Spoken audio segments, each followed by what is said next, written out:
하나님의 말씀을 함께 보도록 하겠습니다. 오늘 우리에게 주신 하나님의 말씀 시편 52편 17절의 말씀입니다. 제가 가지고 있는 성경은 구약성경 839면 같이 합독합니다. 하나님께서 구원하시는 제사를 상하시느니라. 하나님이여 상하로 통회하는 마음을 주께서 멸시하지 아니하시리이다. 아멘. 이 시간에는 우리 김재현 목사님, 이 세상에서 하나밖에 없는 귀한 목사님이 오셔서 귀한 말씀을 우리에게 또 전해주시겠습니다. 그 말씀에 은혜가 있길 바랍니다. 목사님 나오실 때 이제 기도로 우리가 합심하여 기도로 목사님을 환영하면서 말씀을 위해서 기도하고 목사님을 맞이하겠습니다. 합심하여 기도합니다. 할렐루야. 우리 하나님 아버지를 참으로 감사합니다.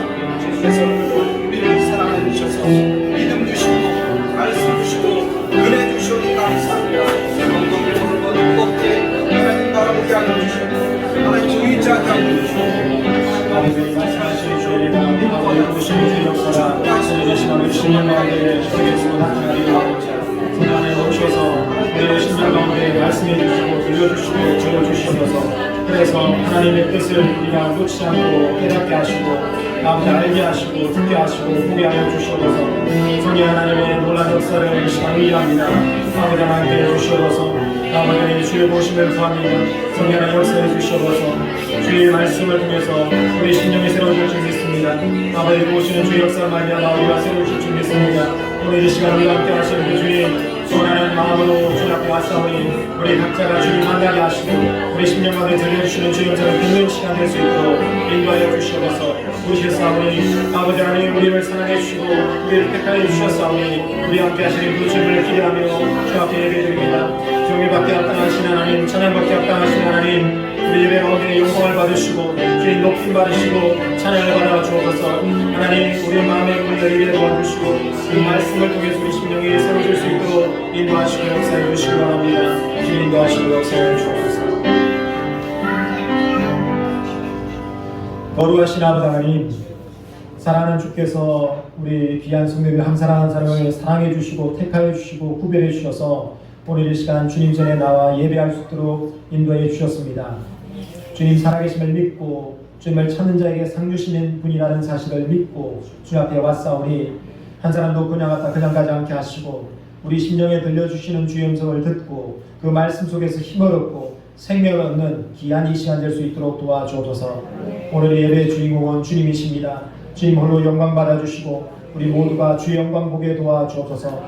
예수 이름으로 축복하며 기도합나이다. 아멘. 할렐루야. 네, 오늘 이 시간 하나님께 찬양으로 영광 돌리고 말씀을 나누도록 하겠습니다. 목마른 사슴 찬양드리겠습니다.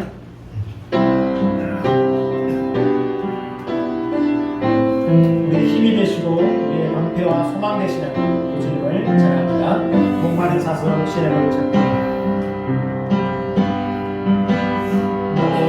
목마른 사슴 시내 물을 찾아 내 영혼 주를 찾기에 갈급하나이다. 내 영혼 주를 찾기에 갈급하나이다. 주님만이 나의 힘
나의 힘 주님만이 나의 힘 나의 방패 나의 장소만 나의 몸 정성하라 저서 주리라 내하리라.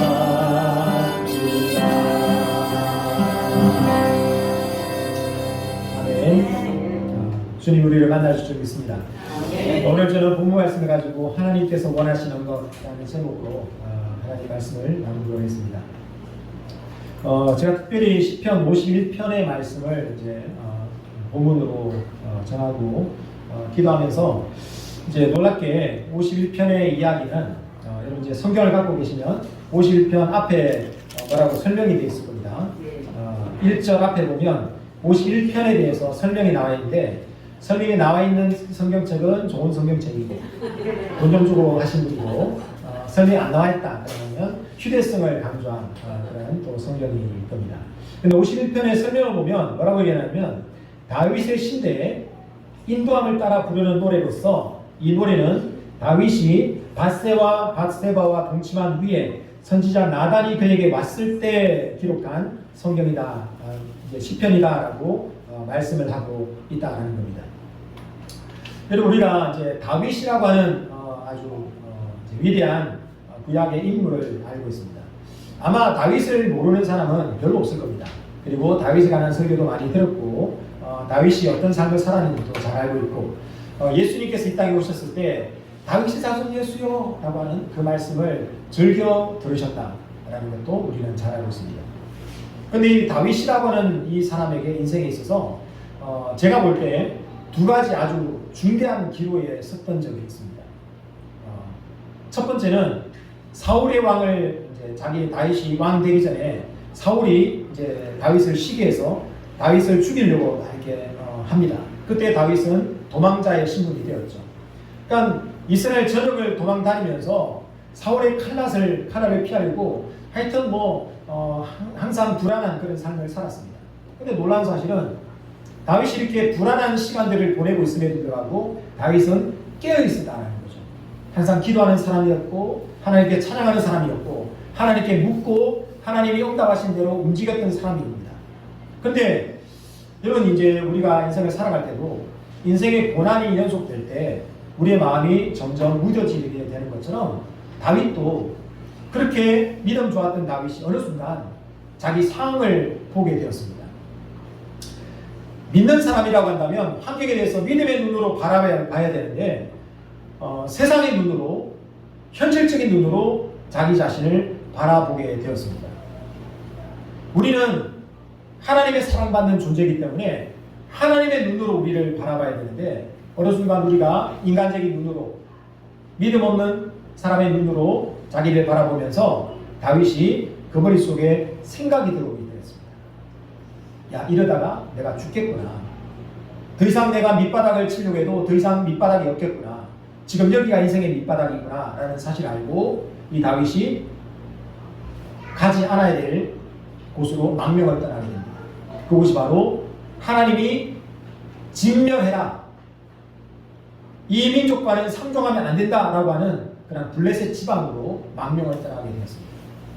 망명을 가게 되니까 다윗은 그의 이력에 지울 수 없는 이력이 남게 됐습니다. 블레셋의 망명자.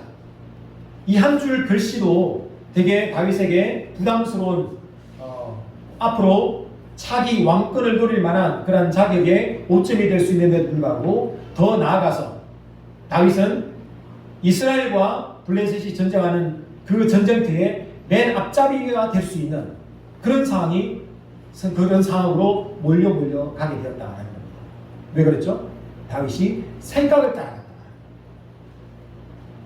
기도하지 않고 말씀 보지 않고 생각을 따라가게 되면서 다윗은 걷잡을 수 없는 자기 인생을 통제할 수 없는 그런 내리막길을 달려가게 되었다는 겁니다. 그런데 하나님께서 그를 막으셔서 전쟁터에서 그를 떼내십니다. 그런데 돌아와 보니까 자기를 따랐던 그런 사람들, 그런 힘든 상황에도 자기를 따랐던 그 사람들과 같이 있었던 시글락이라고 하는 그런 작은 성에 도착해 보니까 자기의 이제 본거지로 돌아가 보니까 아말렉 군대들에게 모든 재산과 모든 가족들이 다 잡혀서 자기의 이제 자기의 본거지는 텅텅 비어 있었다는 겁니다. 그때 사람들은 다윗을 돌로 찔러서 죽이려고 하는 그런 상황이었습니다. 그때 다윗은 그 자리에서 무릎 꿇게 되었습니다. 다윗의 형성이 살아나게 되었던 계기는 인생의 위기가 왔을 때, 어려움이 왔을 때 그 자리에서 무릎 꿇게 되었다. 무릎 꿇을 때 다윗은 다시 한번 다윗이 되었습니다. 그리고 나서 아말렉을 추격하면서 그 과정 속에서 애국 종이 며칠을 굶고 고난 가운데 있으니까 그를 돌봐줄 수 있는 그런 따뜻한 마음이 다윗에게 나타나게 되었습니다. 여러분, 또 한 번의 다윗의 위기는 오늘 읽었던 말씀처럼 우리아의 아내, 자기에게 아주 충성스러운 장군의, 그것도 하나밖에 없는 정말 서로 사랑하는 부부관계를 맺고 있는 밧세바를 자기의 왕권을 가지고 힘으로 그 아내를 겁박하고, 그리고 그 자기의 범죄를 숨기기 위해서 자기의 충성스러운 밧세바라고 하는 장군을 전쟁터에서 내보내가지고 적군의 칼날에 죽게 만드는 그런 씻을 수 없는 죄악을 저지르는 그런 상황에 있었다는 겁니다. 이러한 다윗의 결과는 아까 시글락에 있을 때는 다윗의 가장 밑바닥을 쳤던 그런 순간이라고 한다면, 다윗이 밧세바를 범했던 그 이 시기는 더 이상 높아질 수 없는 최고의 인생의 절정기에 있었다는 겁니다. 인생의 위기는 예고하지 않고 우리에게 찾아옵니다. 만약에 이런 위기가 우리에게 예고하고 찾아왔다면 어느 누구도 쉽게 넘어가지 않고 대비했을 겁니다. 그러나 유혹과 죄의 공격은 우리가 예고하지 않을 때, 우리가 방심하고 있을 때, 그때 우리 마음속에 찾아오게 되었다는 겁니다. 그런데 놀라운 사실은 하나님이 다윗을 사랑하셔서 다윗에게 나단이라고 하는 선지자를 보냅니다. 여러분, 다윗이 밧세바와 동침한 이후에 1년의 시간이 흘렀습니다. 그 사이에 우리아도 죽여서 없앴고, 모든 사건들이 역사 속에 모든 사람의 입에서 사라지게 됐고, 기억 속에서 사라졌던 그 순간이 1년의 기간이 지나게 되었다는 거죠. 1년의 기간 동안에 다윗은 어떤 마음이었을까요? 아, 내 죄가 다 숨겨졌구나. 이제 그 누구도 내가 범한 죄에 대해서 이런 방구도 얘기하지 않을 거야 라고 편안한 마음이었을까요? 아마도 그러지 않았을 겁니다. 다윗은 시편을 통해서 내가 하나님께 토설지 않을 때는 내 진액이 감으로서 여름 가물에 마름같이 되었다 라고 말씀하고 있습니다. 여러분, 인간은 하나님을 떠났을 때 공고함을 느끼게 됩니다. 인생의 메마름을 느끼게 됩니다. 그런데 예수 안 믿는 사람들을 보면 그렇지 않은 것 같아요. 예수 안 믿고 신앙생활 제대로 안 하고 기도생활 제대로 안 하는데도 불구하고 너무도 잘 살아요. 예배 시간에, 주일날 예배 시간에 와서 예배 드리는 것보다 친구들 만나고 골프 치러 나가고 좋은 데 구경 다니고 이런 것들이 더 인생에 풍요로운 것처럼 느낄 때가 있다는 겁니다.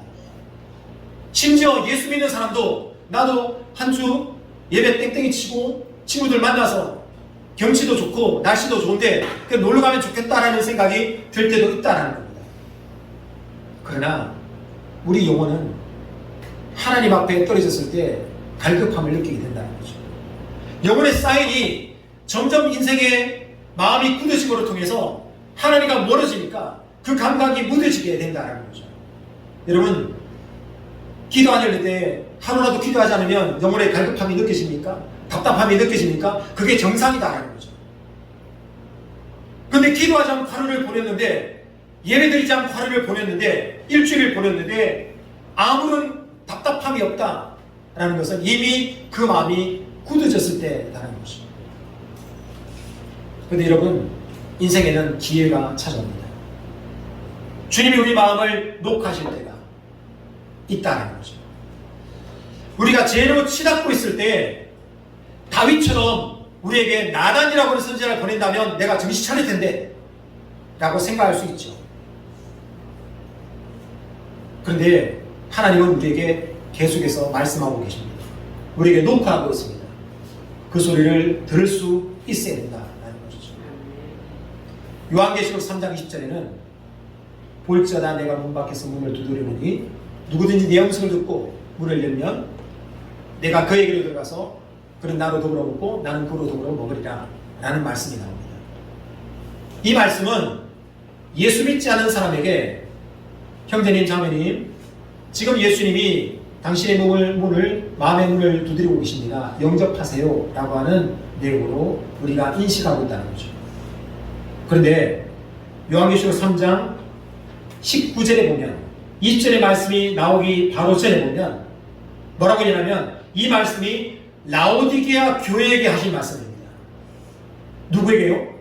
라오디게아 교회. 이 사람들은 교회에 나온 사람이었습니까? 안 나온 사람이었습니까? 나온 사람입니다. 오늘 우리가 와서 같이 예배를 드립니다. 예배를 드리는데 하나님의 높은 소리가 들린다는 거예요. 누구에게요? 19절에 이렇게 기록하고 있습니다. 무릇 내가 사랑하는 자에게 책망하며 징계하노니 사랑하는 자를 어떻게 한다고요? 책망하고 어떻게 한다고요? 징계한다. 믿는 자에게 왜 고난이 찾아옵니까? 믿는 자에게 왜 어려움이 찾아옵니까? 여러분 세상에서 제일 마음대로 안 되는 것이 우리 마음입니다. 만약 우리 마음을 우리 마음대로 할 수 있다. 그 사람은 대단한 성공을 이룰 것입니다. 인간관계에 어려움이 전혀 없을 겁니다. 우리 마음은 우리 마음대로 되지 않습니다. 여러분 우리 마음이 낮아질 때 하나님 앞에 우리 마음을 낮출 때 언제 가능합니까? 대단한 돈을 벌고 세상적으로 성공하고 사람들의 칭찬과 명예를 얻으면서 그렇게 살 때 우리 마음이 가난해지던가요? 오라가는 데가 줄을 서고 젊은 곳이 뭐 이렇게 여러 곳에 널려 있을 때 그때 우리 마음이 가난해지나요? 우리 마음은 고난과 어려움이 찾아올 때 가난해지게 됩니다. 하나님이 왜 우리에게 책망과 징계를 하십니까? 우리를 사랑하기 때문에 그렇습니다. 그리고 세상은 우리 마음을 얻으려고 안달을 합니다. 여러분 요즘 TV 중에 제일 재밌는 채널이 뭔지 아십니까? 홈쇼핑입니다. 얼마나 맛깔나게 자랑을 하고 저거 있으면 막 행복할 것처럼 얘기를 하고 그러는지 채널을 돌리다가 TV를 켜면 채널을 1번부터 00부터 시작하거든요. 그래서 쭉 내려갔다가 쭉 올라갔다가 한 두 번 하고 TV를 꺼요. 근데 오르락 내리가면서 그래도 좀 머무는 구간이 어디냐면 홈쇼핑. 이거 괜찮은데? 이거 좋아 보이는데? 라고 생각할 수 있죠. 여러분 홈쇼핑에서 세상에서 그들의 목적은 무엇입니까? 우리 마음을 얻는 것입니다. 우리 마음을 빼앗는 것입니다. 세상은 우리 마음을 빼앗으려고 해요. 마음을 빼앗으면 지갑 여는 것은 그 다음에 문제가 되지 않습니다. 세상의 종교, 세상의 철학, 사상 이런 것들은 먼저 사람들의 마음을 빼앗으려고 합니다. 빼앗는 목적이 무엇입니까? 자기의 이익을 추구하려고 합니다. 우리의 유익을 얻으려고 하는 것이 아니라 우리에게 유익을 주려고 하는 것이 아니라 자기의 입속을 채우기 위해서 우리 마음을 빼앗으려고 하는 것이죠. 세상은 우리가 갖고 있는 마음을 누가 가져가느냐 누가 더 많이 갖고 가느냐의 싸움이다 하는 겁니다.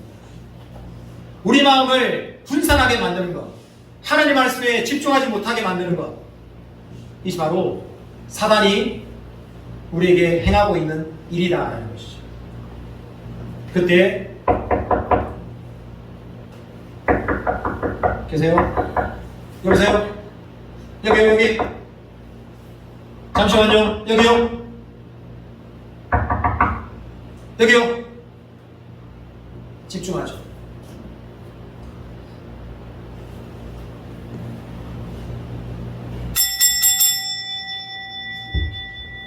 그래도 집중하시죠. 두드린다. 누구에게요?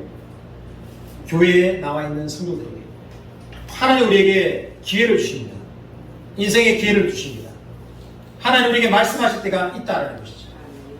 그때 나와야 한다는 것이죠. 그때 반응해야 한다는 겁니다. 우리에게 기회가 많이 있을까요? 여러분, 기회에 대해서 어떤 철학자가 그렇게 비교했답니다. 앞에는 틀이 많은데 뒤에는 대물이에요. 그래서 기회가 올 때는 잡을 수 있을 것 같은데 지나가면 잡을 수 없다. 하나님 주신 기회, 하나님 우리에게 마음의 문을 두드리고 계신데 그때 반응할 수 있어야 된다. 여러분, 다윗이 나단의 방문을 받고 나단을 통해서 그의 마음을 두드리는 주님의 노크 소리를 들었을 때 다윗은 반응했습니다. 그러면서 어떻게 반응했습니까? 사무엘하 13장을 보면 이렇게 기록되어 있습니다.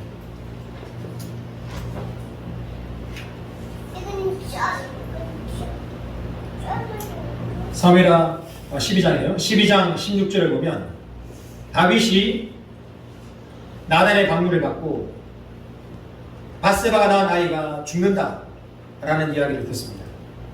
그때 다윗이 나단이 떠나고 나서 16절에 다윗이 그 아이를 위하여서 하나님께 간구하되 다윗이 금식하고 안에 들어가서 밤새도록 땅에 엎드렸으니 다윗이 어떻게 했다고 얘기합니까? 어떻게 했다고요? 다윗이 금식하고 밤새도록 땅에 엎드렸다라고 얘기했습니다. 오늘 제가 이 성경 말씀을 읽으면서 놀란 사실은 다윗이 밤새도록 금식하면서 땅에 엎드렸다고 할 때 엎드렸다라고 하는 이 동사가 원어를 똑같은 단어가 쓰인 곳이 있는데 그곳이 어디냐면 다윗이 밧세바를 범했을 때 똑같은 단어를 쓰고 있다. 여러분, 하나님의 말씀은 살아서 운동력이 있고 자위나서 어떤 것보다 예리해서 관절과 골수를 찔러 쪼갠다고 말씀하고 있습니다. 그래서 말씀의 은혜가 되겠구나 라는 사실로 이 말씀을 받아들이겠지만 여러분 집에 돌아가셔서 한번 읽어보십시오. 이 말씀은 마지막 때에 우리 귀에 들려줬던 이 말씀이 우리가 회개하지 않고 하나님께 고백하지 않았던 죄의 문제에 대해서 낱낱이 우리 마음속에 어떤 악함이 있었는지를 그대로 드러낼 것이다 라고 말씀하겠다는 것이죠. 그러니까 지금이 기회다 라는 겁니다. 여러분, 우리가 회개하지 않아도 하나님 우리 죄를 다 알고 계십니다. 우리가 언제 자기의 부끄러운 일이나 자기의 수치스러운 일을 얘기하기를 주저합니까? 내가 이 이야기를 하면 저 사람이 나에 대해서 실망할지 몰라. 저 사람이 내가 이 얘기를 하면 나를 사랑하지 않으면 어떻게 할까? 라고 하는 걱정이 돼서 사람들에게 얘기를 하지 못합니다. 자기의 체면이 깎일까봐, 자존심이 상할까봐 얘기를 못한다는 것이죠. 근데 하나님은 어떻게 하신다면 우리 모든 것을 다 알고 계시다.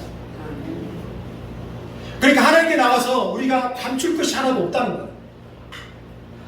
하나님께 우리가 부끄러워서 하나님 이야기를 하면 하나님 나를 싫어하지 않을까 걱정하고 염려해서 고백하지 못할 일이 하나도 없다는 겁니다. 그래서 다윗은 이 사실을 알기 때문에 자기가 밧세바를 범했던 그 모습 그대로, 그 사실 그대로를 주님 앞에 나아가면서 밤새도록 기도했던 모습을 보게 되더라라는 겁니다. 하나님은 우리에게 날마다 긍휼과 사랑을 부어주십니다. 그 사랑이 얼마나 큰지 우리가 언제 알 수 있습니까? 우리가 우리 죄악을 가지고 주님 앞에 나가서 회개할 때, 주님 앞에 고백할 때 그 사랑을 우리는 경험하게 된다는 것입니다. 지난달에 한 달 전에 제가 말씀드렸던 말씀 구절이 있습니다. 보통 이제 일주일 전도 기억을 안 나는데 한 달 전에 제가 설교했던 설교 내용을 말씀드리는 거 죄송하지 하지만 우리가 때를 따라 하나님의 돕는 은혜를 얻기 위하여 은혜 보좌 앞에 담대히 나가자 라는 말씀을 드렸습니다. 그 단어 속에서 긍휼과 은혜라고 하는 단어가 있었습니다. 우리가 하나님께 나갈 수 있는 이유는 무엇입니까? 하나님 우리를 긍휼히 계시기 때문에 그렇습니다. 긍휼이라고 하는 것들을 불쌍히 여기는 마음이라고 말씀드렸는데 좀 더 구체적으로 말씀드리자면 마치 산고를 엄청 겪고 출산한 딸아이를 바라보는 엄마의 마음입니다.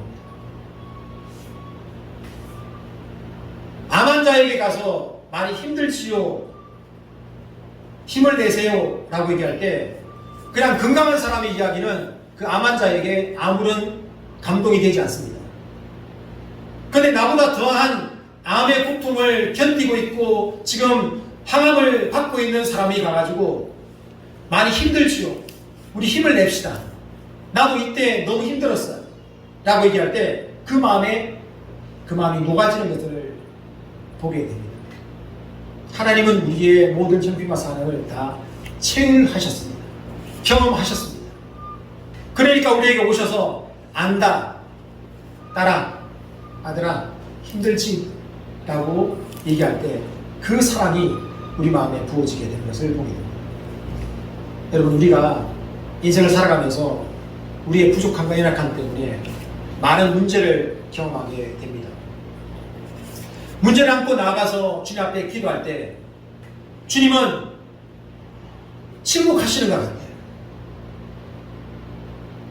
하나님께 간구하고 있는데, 기도하고 있는데 하나님이 응답하지 않은 것 같아요.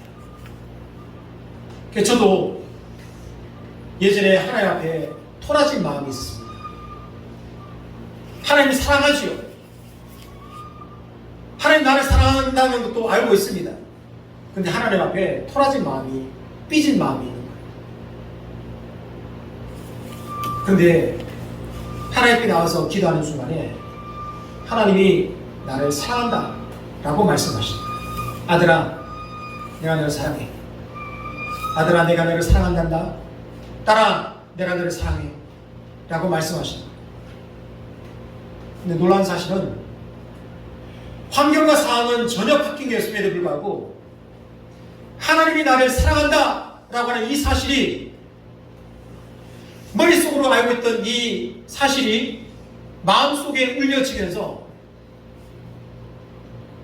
기도하기 전과 기도한 이후에 그 음성을 들었던 이후의 삶이 180도 바뀌었던 것들을 보게 됩니다. 왜 그렇습니까? 우리는 우리의 시선이 이 땅에 있었다는 것이죠. 그런데 하나님의 사랑을 깨닫고 나니, 하나님의 긍휼을 내가 경험하고 나니까, 하나님이 어떤 사랑으로 우리를 사랑하셨는지 깨닫고 나니까 인생의 모든 문제에 해답이 열리더라라는 거죠. 여러분, 주님의 사랑을 경험할 수 있기를 축복합니다. 우리 신앙이 모든 사람의 신앙이 아닙니다. 제가 말씀을 곰곰이 묵상하면서 그 전전달에 에녹이라고 하는 사람의 이야기를 전해드린 적이 있습니다. 에녹이 무두세라를 낳고 300년간 하나님과 동행했습니다. 그러면서 자녀를 낳았다고 했습니다. 그 수많은 세월 동안 아들을 낳았으니 몇 명을 낳았겠습니까? 근데 방주에 들어간 사람은 누구만 있습니까? 노아와 그 가족들만 있습니다. 구원은 모든 사람들의 것이 아닙니다. 예수님께서도 좁은 길로 가라, 좁은 문으로 들어가라 그 길이 협착해서 찾는 이가 적다라고 말씀하고 있습니다. 점점 시대는 악해져서 복음에 대한 메시지를 기울이지 않습니다. 찾으려고 하지 않습니다. 두드리는 주님의 음성에 반응하지 않습니다. 여러분, 주님께서 여러분에게 두드리는 음성을 들어보신 적이 있으십니까? 주님 우리를 부르시는 음성을 들어보신 적이 있습니까? 아, 이 자리에서 내가 기도해야 되겠다라고 느껴보신 적이 있으십니까? 그때 한번 무릎을 꿇어보십시오. 제가 샤워하다 말고 주님이 저의 마음을 두드리는 소리를 느꼈어요. 그때 무릎을 꿇었습니다.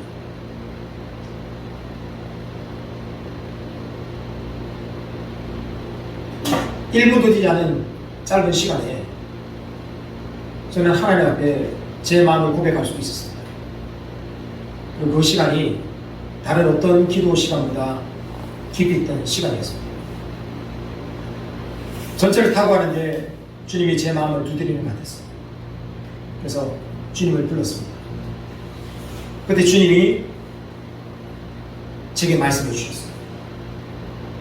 횡단보도를 건너가고 있는데 그 수많은 사람들 속에 제가 서 있는 거예요. 근데 순간 느꼈던 게 이 많은 사람들 중에서 하나님 편은 과연 몇 명이나 될까? 라는 생각이 들었어요. 그래서 주님, 저는 주님 편이 되어드리겠습니다. 라고 고백한 적도 있습니다.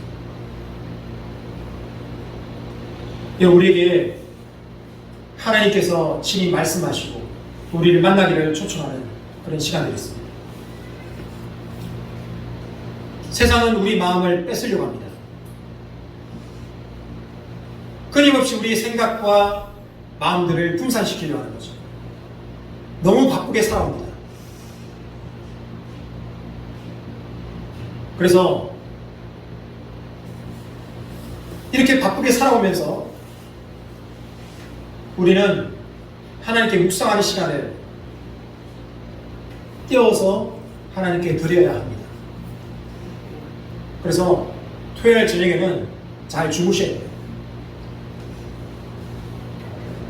자기 마음을 잘 지켜야 됩니다. 육체가 약하면 아무리 하나님의 음성이 들린다 하더라도 우리는 졸음에 빠질 수밖에 없어요. 끊임없이 우리에게 SNS를 통해서 이거는 급한 거다, 시급한 거다 라고 얘기하면서 우리에게 녹화할 때가 있습니다. 그래서 하나님의 우리를 녹화하는 소리는 점점 차선으로, 그 다음 순서로 밀려지게 된다는 것이죠. 그러나 하나님의 때는 우리에게 어김없이 지체하지 않고 우리에게 다가올 겁니다. 다윗이 어떻게 해서 나단 선지자의 한 번 방문에 당신이 그 사람이다 라고 얘기할 때 어떻게 그 마음이 하나님께 꺾일 수 있습니까? 그 마음에 기본기가 있었기 때문이었습니다.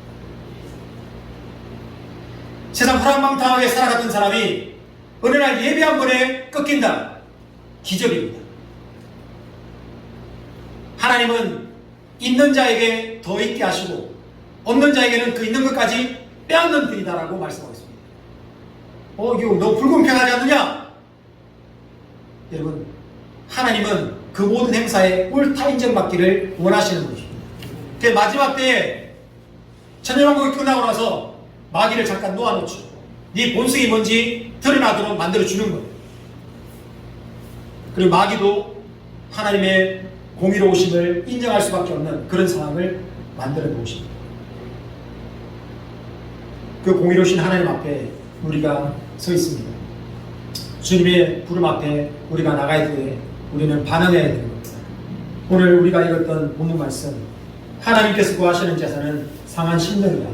하나님이여 상호 통하는 마음을 주께서 멸시하지 아니하십니다. 여러분은 주님 앞에 상한 심령이십니까? 가난한 마음이십니까?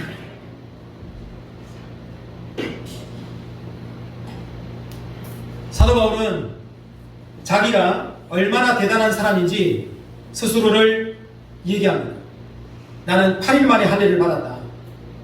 이스라엘 지파 중에 베냐민 지파고 율법으로는 바리새인이고 열심으로는 교회를 박해했고 율법의 의로는 흠이 없는 사람이다 라고 얘기하고 있습니다. 여러분, 바울은 출신 배경이 아주 좋았다는 겁니다. 좋은 부모 밑에 태어났다는 거예요. 그리고 교육도 잘 받았다는 겁니다. 성품도 아주 강직한 사람이었어요. 그리고 삶 자체도 어느 누가 손가락질할 수 없는 그런 삶을 살았다는 겁니다. 근데 그의 고백이 무엇입니까? 오라, 나는 공고한 사람이다. 이 사망의 몸에서 누가 나를 건져내랴? 우리가 의로운 행위를 하면 우리가 의로워질 수 있을까요? 교육을 좀 더 잘 받았으면 우리가 더 나은 삶을 살 수 있을까요? 좋은 남편 만났으면, 좋은 부인 만났으면 우리 삶이 변화되었을까요? 전혀 그렇지 않습니다. 전혀 그렇지 않습니다. 인간은 교육으로도 철학으로도 사상으로도 변화되지 않습니다. 만약에 그랬다면 예수님이 오시지 않아도 됐겠죠. 어느 누구도 죄의 문제를 해결할 수 없습니다. 죄의 문제는 오직 예수 그리스도 그분밖에 해결할 수 없는 것입니다. 오라, 나는 공고한 사람이로다. 이 사망의 몸에서 누가 나를 건져내랴? 왜 사도 바울이 이런 탄식을 하게 되었습니까? 사도 바울은 자기 마음을 봤다는 겁니다. 자기 몸을 들여다봤다는 겁니다. 자기 마음에 일어나고 있는 싸움을 이를 보았다는 겁니다. 여러분, 우리는 좀 꾸미고 좀 치장하고 그러면 괜찮은 사람처럼 보여집니다. 아니, 태어날 때 좀 이상하면 의사에 돈 받아가지고 이렇게 좀 깎고 땡기고 이렇게 하면 좀 있어 보입니다. 죄송한 얘기지만 그 완성분이 김건희 여사라는 얘기가 있던데 잘 모르겠습니다. 그러면 괜찮아 보입니다. 그런데 하나님이 우리에게 원하시는 것은 무엇입니까? 우리의 마음입니다. 우리 마음을 어찌 우리가 정결하게 할 수 있겠습니까? 만물보다 심히 부패한 것이 우리 마음이라고 얘기하는데 이 마음을 하나님께 내어놓지 않으면 하나님이 우리 마음속에 일할 수 없다는 거죠. 오늘 다윗은 시편 51편을 통해서 자기 죄악을 주님 앞에 고백합니다. 그런데 다윗이 구했던 것은 51편 1절에 보면 주의 인자와 은혜와 긍휼이었습니다. 지난달에 제가 여러분과 같이 나눴던 말씀도 긍휼이었죠. 은혜였죠. 우리가 주님 앞에 구할 것은 긍휼과 은혜와 자비, 하나님의 사랑 밖에 없다는 거예요. 그래서 우리는 주님 앞에 공로를 내세울 수 없다는 거죠. 그래서 10절의 말씀 보면 다윗은 이렇게 고백합니다. 하나님이여, 내 속에 정한 마음을 창조하시고. 뭘 창조하라고요? 정한 마음을 창조하시고. 오늘 창조한다라는 이 말씀은 하나님께서 천지를 창조할 때 쓰던 그 바라라고 하는 단어를 쓰고 있습니다. 이 창조라는 것은 무엇입니까? 없다는 겁니다. 재료 자체도 없다는 겁니다. 어떤 건더기 하나도 없다는 겁니다. 아무것도 없는 절대무에서 하나님 우리에게 마음을 창조해 주셔야 된다는 겁니다. 왜 그렇죠? 우리 안에는 깨끗한 것이 있기 때문에. 그리고 내 안에 정직한 영을 새롭게 하소서. 하나님, 내가 예수 그리스도를 믿을 때 내 영이 죽었던 영혼이 다시 살아났는데, 내 영혼이 거듭났는데, 이 거듭난 영혼이 죄악으로 말미암아 어두워져 있습니다. 주님 말씀 앞에 반응하지 못하고 있습니다. 그러니 이 영을 새롭게 씻어주시고 닦아주옵소서. 예수 구해요 라고 고백하고 있다는 것이죠. 그러면서 간절한 은혜와 긍휼을 구하는 기도로 주님 앞에 나갑니다. 나를 주 앞에서 쫓아내지 마시며 주의 성령을 내게서 거두지 마옵소서. 다윗은 봤어요. 하나님 신이 거두어지니 사울이 어떻게 악한 형상으로 바뀌어졌는지를 다윗은 보았다는 거예요. 여러분 심각하지 않습니까? 교회 나오면 다 구원받습니까? 영적 체험을 하면 다 구원받습니까? 구원의 확신이 있다고 나는 몇 날 며칠 어떤 말씀을 받아서 그때 구원받았다라고 하는 구원파가 있다고 해서 구원이 이루어집니까? 아니라라는 것을 성경 말씀이 얘기하고 있지 않습니까? 구원은 자격이 아닙니다. 관계입니다. 하나님과 관계가 여러분 좋으십니까?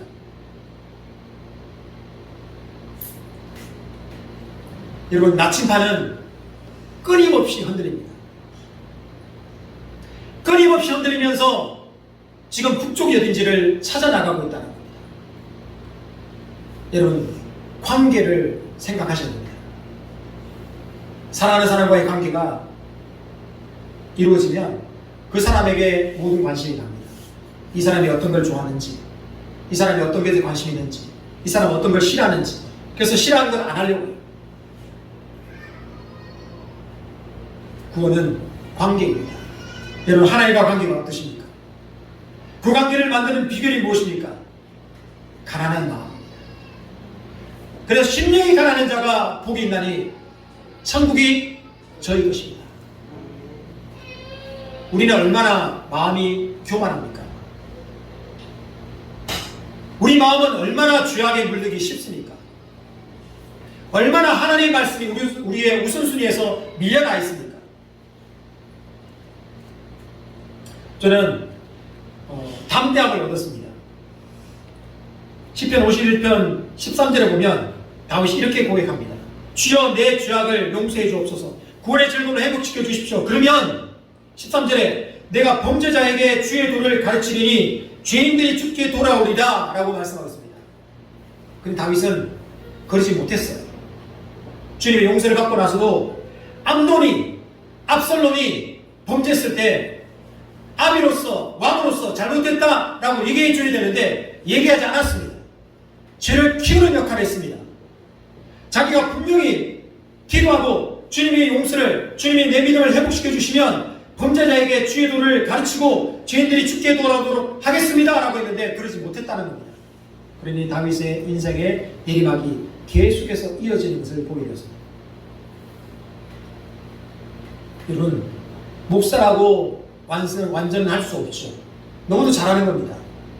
얘기하지 않아도 아마 다 느끼실 겁니다. 그래서 목사가 자기 자신을 자꾸 바라보면 하나님의 말씀을 제대로 전가하지 못합니다.